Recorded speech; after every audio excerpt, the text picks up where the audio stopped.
नमस्कार, मैं हूं आपके साथ गौरव राजेंद्र। बुलेटिन की शुरुआत करते हैं। दुर्ग में उत्तर भारतीयों के प्रमुख त्योहार छठ पर्व की धूम देखने को मिली। बता दें कि छठ महापर्व के आखिरी दिन उगते सूर्य को अर्घ्य देने के भारी संख्या में महिलाओं की भीड़ देखने को मिली। व्रती महिलाओं ने उगते सूर्य को अर्घ्य अर्पित कर उपवास को खत्म किया। शहर के तालाबों और शिवनाथ नदी किनारे बड़ी संख्या में महिलाएं जल में खड़ी होकर सूर्योदय की प्रतीक्षा करती रहीं। बता दें कि पारिवारिक सहयोग और सामूहिक श्रद्धा ने पर्व को और भी विशेष बना दिया।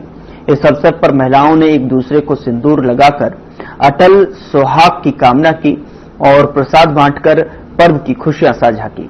दीपक नगर वार्ड पर पार्षद मनोज सोनी की ओर से विशेष व्यवस्था की गई, जिसमें राजेश सिंह, विनोद सिंह, संजय सिंह और अन्य वार्डवासी मौजूद रहे। मौके पर दुर्ग महापौर अलका बागमार और पूर्व विधायक अरुण बोरा ने भी सभी को छठ पर्व की शुभकामनाएं दी।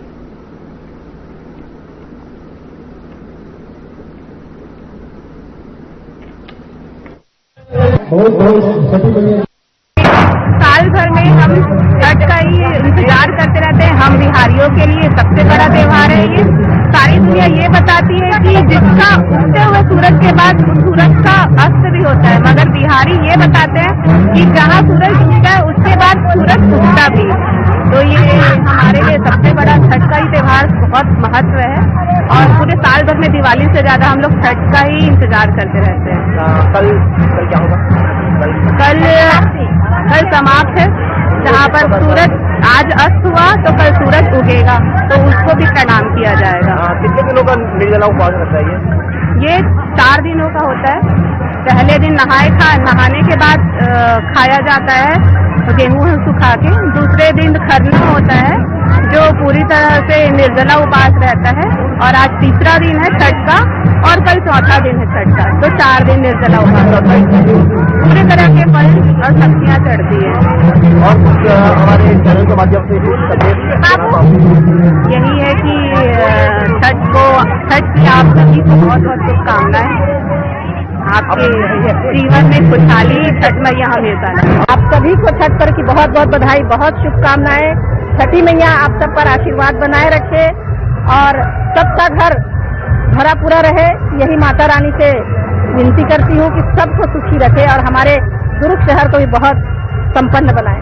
ये कैसा पर्व के बारे में जाना? देखिए, ये पर्व ऐसा है कि हमेशा उगते सूरज का पूजा किया जाता है, लेकिन छठ पर्व ऐसा है कि डूबते सूरज से लेकर उगते सूरज का पूजा किया जाता है।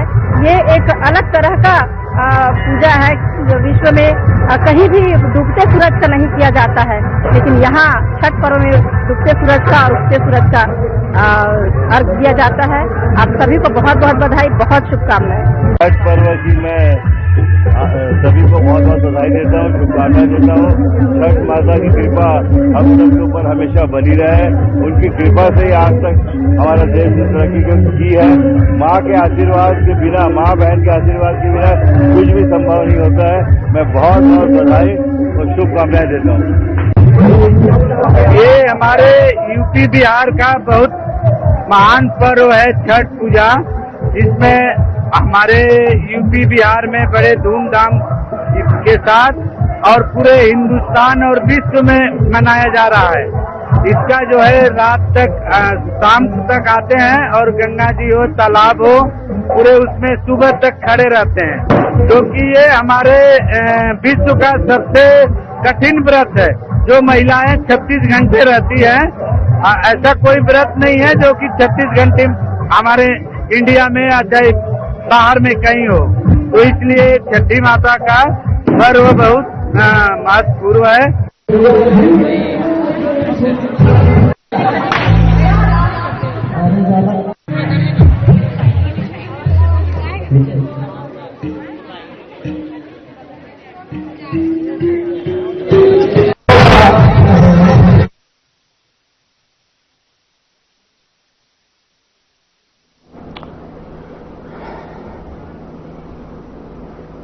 पीसीसी चीफ दीपक बैज का बड़ा बयान सामने आया है। जहां पर इस दौरान उन्होंने कहा कि प्रधानमंत्री नरेंद्र मोदी 1 नवंबर को छत्तीसगढ़ आ रहे हैं, जिसको लेकर बीजेपी की सरकार की ओर से 5 स्टार तैयारी की जा रही है। करोड़ों रुपए खर्च किया जा रहा है, लेकिन दुर्भाग्य की बात तो ये है कि छत्तीसगढ़ के लोग इलाज के लिए भटक रहे हैं। अस्पतालों में दवाइयां और सुविधाएं उपलब्ध नहीं है।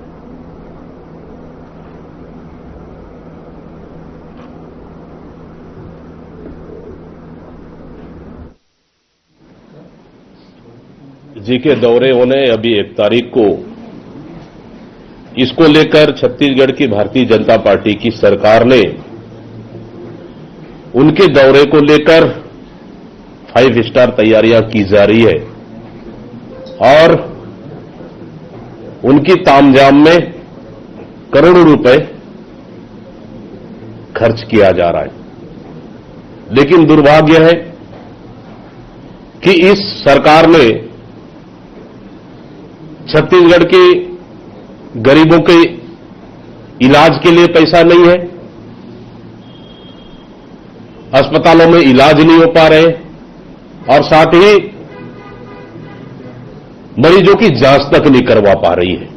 जो पिछले कांग्रेस की सरकार में सभी अस्पतालों में जांच के लिए जो सुविधाएं उपलब्ध कराई थी, लेकिन इस सरकार आने के बाद उन सुविधाओं को पूरी तरह से बंद कर दिया है।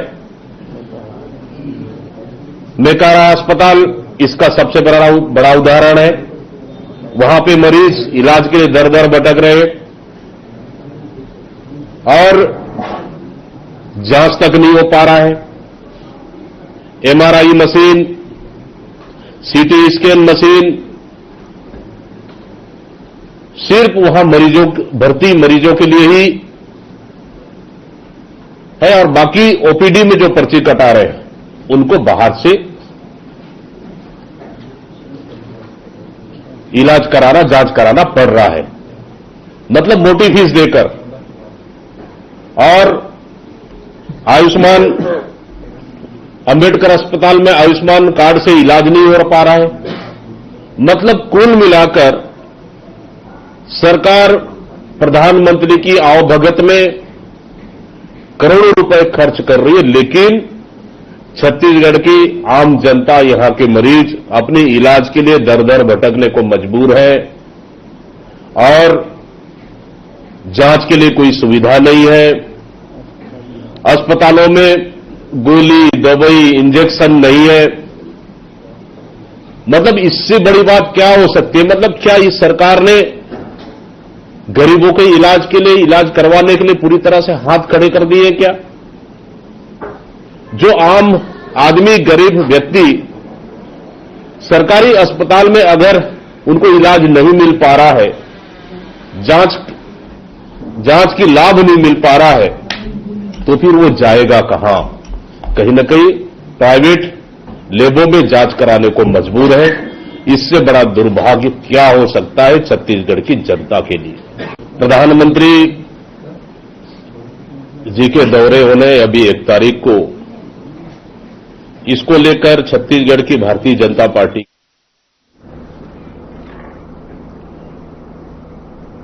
उधर राजनांदगांव जिले को पहली बार महिला पुलिस अधीक्षक मिली हैं। पूर्व मुख्यमंत्री और मौजूदा विधानसभा अध्यक्ष डॉक्टर रमन सिंह के क्षेत्र में एसपी अंकित शर्मा ने सोमवार को कार्यभार ग्रहण किया।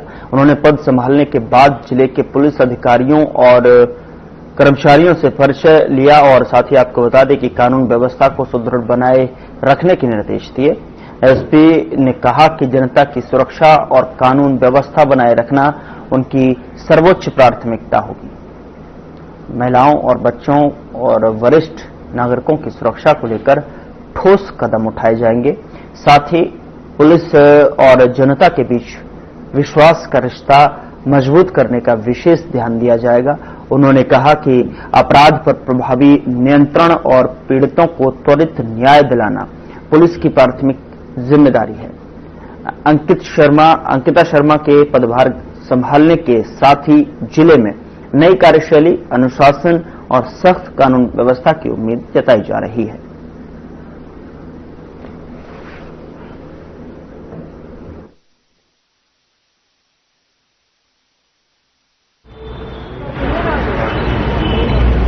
महिला की सुरक्षा तो सर्वप्रथम ही है, चाहे एसपी महिला हो या पुरुष, इस बात से कोई वो नहीं होता। दूसरी बात है, मैं ये चाहूंगी कि महिला अपने आप में भी विश्वास रखे कि किसी भी परिस्थिति से निपटने के लिए वो भी तैयार हैं, और इस चीज के लिए हमें जो भी प्रयास करना पड़ेगा उन्हें सशक्त करने के लिए वो हम जरूर करेंगे, और महिला सुरक्षा फर्स्ट प्रायोरिटी रहेगी तो जरूर इस पे हम ध्यान देंगे और आगे कार्रवाई करेंगे। पहले तो मैं समझना चाहूंगी कि वर्तमान परिस्थिति क्या है, क्योंकि पहले से कुछ कह देना तो ठीक नहीं होगा, परंतु जो बेसिक सिद्धांत है पुलिसिंग के वो आज तक नहीं बदले हैं, लोग जरूर बदल गए। तो हम बेसिक सिद्धांतों को बिल्कुल सुदृढ़ करते हुए आगे बढ़ेंगे, और visible policing, field policing, basic policing, तीनों पुलिसिंग पे हम ध्यान देंगे। साथ ही सबसे महत्वपूर्ण ये होगा कि जो बुरे लोग हैं या जो असामाजिक तत्व है उन पे एक्शन के माध्यम से कार्रवाई परिलक्षित हो, तो इन चीज पे हम ध्यान देंगे। कोरबा में सीएम विष्णुदेव साय ने पूर्व विधानसभा उपाध्यक्ष स्वर्गीय बनवारीलाल अग्रवाल की श्रद्धांजलि सभा में शामिल होकर उन्हें विनम्र श्रद्धांजलि दी। साथ ही सीएम साय ने सभी प्रदेशवासियों को छठ पूजा की शुभकामनाएं भी दी। सीएम साय ने कहा कि छठी मैया का आशीर्वाद समस्त प्रदेशवासियों पर बना रहे।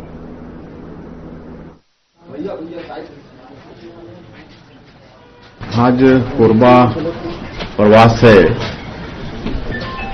स्वर्गीय श्री बनवारीलाल जी अग्रवाल का आज 13वीं है, और वो विधायक रहे, विधानसभा के डिप्टी स्पीकर भी रहे, लंबे समय तक छत्तीसगढ़ की सेवा किए। तो आज उनको श्रद्धांजलि देने, उनको पुष्पांजलि देने कोरबा जा रहे हैं, और उसके बाद क्षेत्र चले जाएंगे। छठ पूजा प्रारंभ हो गया है, तो समस्त छत्तीसगढ़ वासियों को छठ पूजा की भी बहुत बहुत बधाई, शुभकामनाएं। छठी मैया का आशीर्वाद छत्तीसगढ़ और हम सब लोगों के ऊपर हमेशा बना रहे।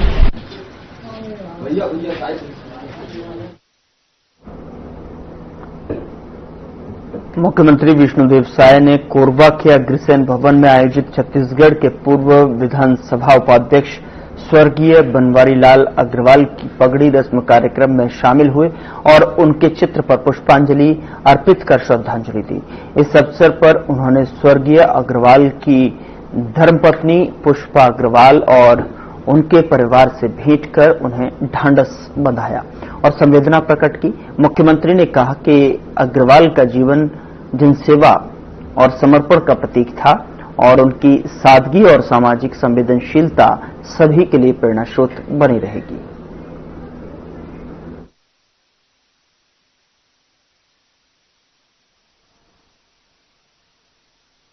स्वर्गीय बनवारीलाल जी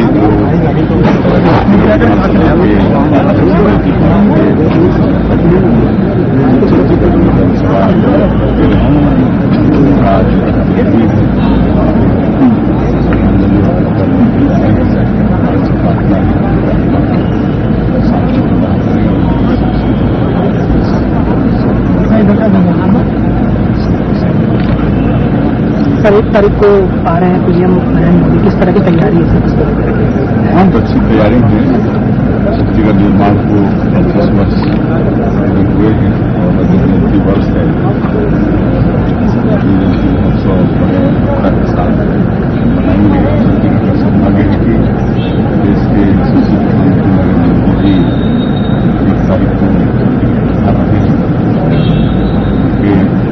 राजधानी से छत्तीसगढ़ विधानसभा भवन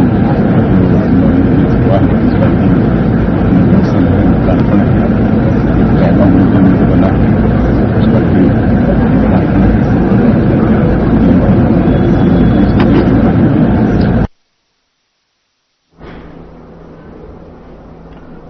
बीजापुर में मनरेगा में भ्रष्टाचार का मामला सामने आया है, जहां पर नेमेड पंचायत में गाय शेड और बकरी शेड निर्माण कार्य हुए। ये कार्य मजदूरों और लाभार्थियों के जरिए करवाने का प्रावधान है, जबकि ये काम ठेकेदार द्वारा कराया गया। रिपोर्ट देखिए।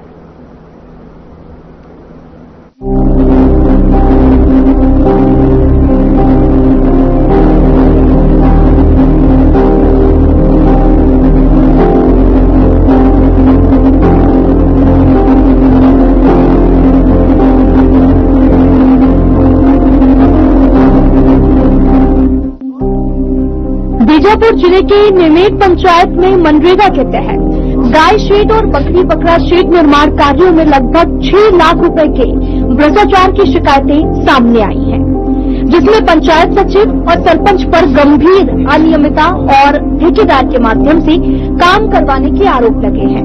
पंचायत सचिव, सरपंच, रोजगार सचिव की भूमिका मनरेगा के तहत किसी काम के लिए ठेकेदार नियुक्त करना नियमों के विरुद्ध है, क्योंकि मनरेगा के सारे कार्य मजदूरों या लाभार्थियों के जरिए ही करवाने का प्रावधान है, न कि ठेकेदार द्वारा। बीजापुर जिला का नैमेड़ का बटेपारा में मैं इस वक्त मौजूद हूँ।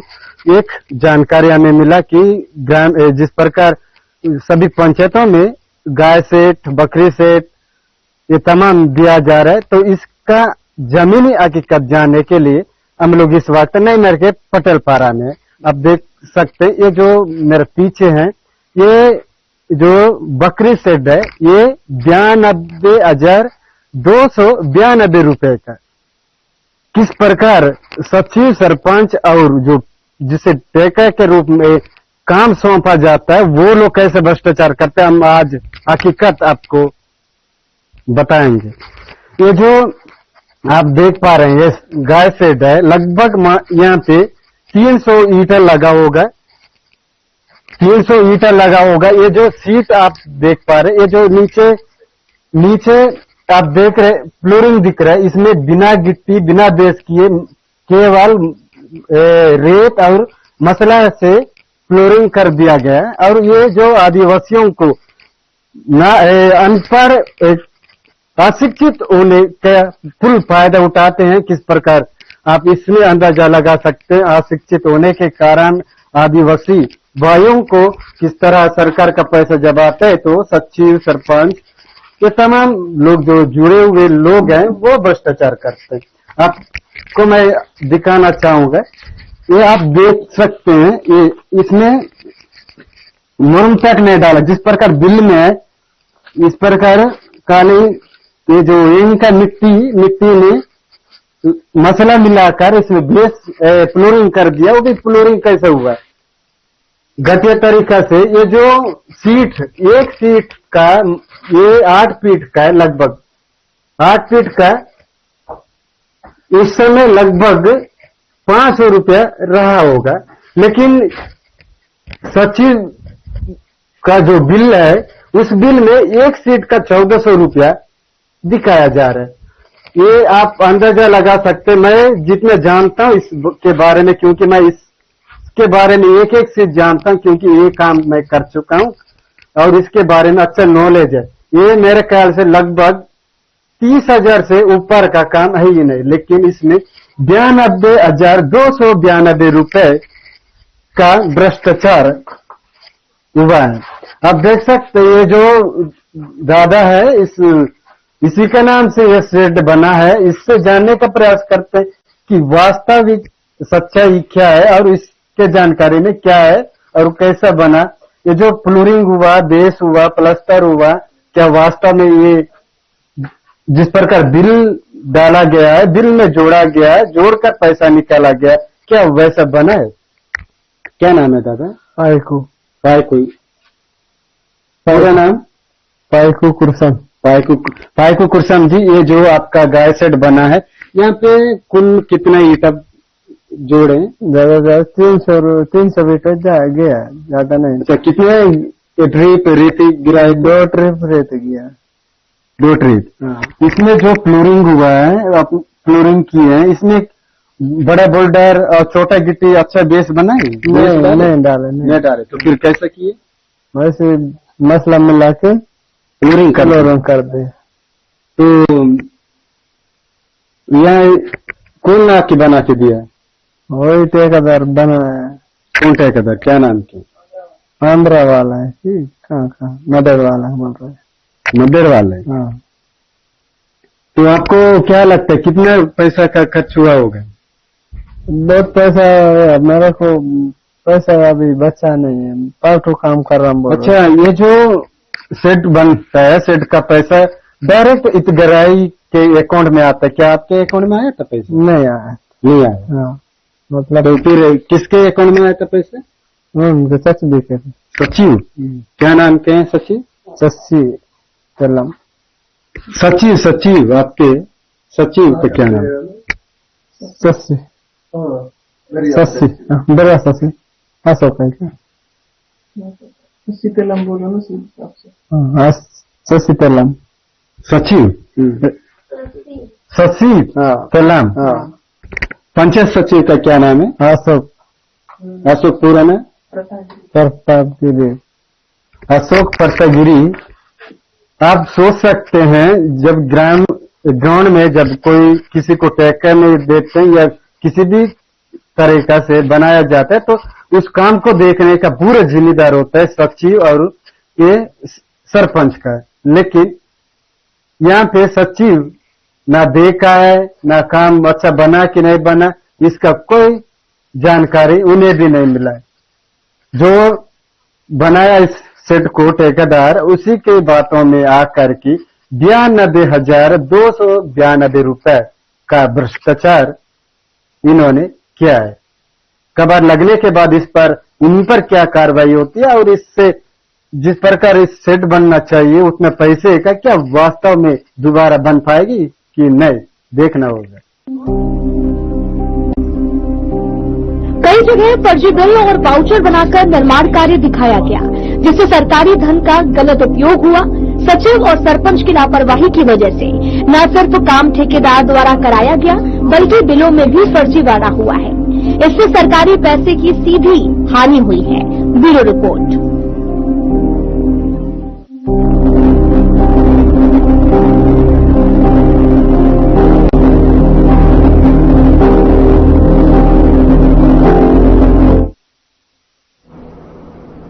उधर छत्तीसगढ़ के दुर्ग में कलार समाज द्वारा शिक्षा रत्न सम्मान 2024-25 का आयोजन किया गया और इस समारोह में शिक्षकों, प्रतिभाशाली छात्र छात्राओं और सामाजिक क्षेत्र में उत्कृष्ट कार्य करने वाले व्यक्तियों को सम्मानित किया गया। कार्यक्रम में मुख्य अतिथि के रूप में रूपनारायण सिन्हा और अध्यक्ष योग आयोग योगेश्वर सिन्हा और विभाग और साथ ही आपको बता दें कि विधायक महासमुंद और राकेश पांडे समेत कई मंत्री मौजूद रहे। बता दें कि कार्यक्रम की अध्यक्षता तेखन सिन्हा प्रदेश महामंत्री युवा मंच ने की। आयोजन देवेंद्र सिन्हा प्रदेश संयोजक शिक्षा प्रकोष्ठ और नवीन सिंह जिला संयोजक राजनीति प्रकोष्ठ की ओर से किया गया। अतिथियों ने समाज की इस पहल की सराहना करते हुए कहा कि ऐसे कार्यक्रम समाज में शिक्षा और उत्कृष्टता को बढ़ावा देते हैं।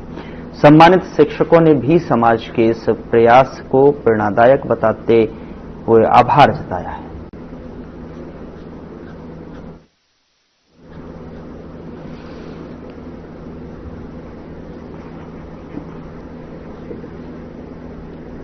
आयोजन था छत्तीसगढ़ कलार गढ़सेना समाज के प्रयास से पूरे प्रांत से जो प्रतिभावान बंधुओं हैं उनके द्वारा सम्मानित किया गया।